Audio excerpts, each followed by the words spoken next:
ভাইজান, যখন দেখবেন অন্ধ, বধির ও বোবা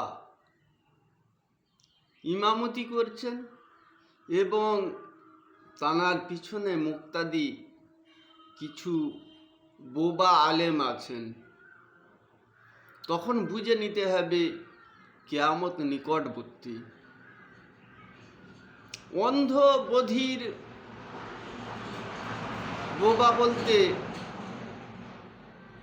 অন্ধ, বধির, বোবা, ইমাম বলতে কি বোঝায়? যেমন ধরুন,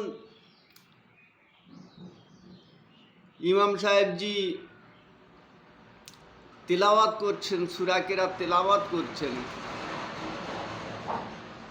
না তানার মাখরেজ আছে, ইখফা, ইদগাম, গুন্না কিছু নেই, মাদ্দা কাকে বলে তাও জানা নেই,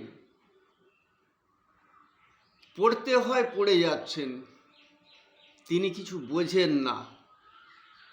কোরআন পাকের আয়াতে কি বোঝানো হচ্ছে তিনি কিছু বোঝেন না, আর যেভাবে পড়ে যাচ্ছেন তার মানে মতলব সব উল্টে পাল্টে মুড়ি মুড়কির মতো একসঙ্গে হয়ে যাচ্ছে।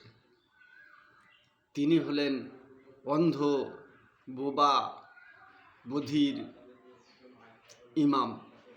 আর পিছনে মুক্তাদির কাতারে কিছু আলেম আছেন যারা প্রতিবাদ করছেন না, তাঁরা হলেন হাবা।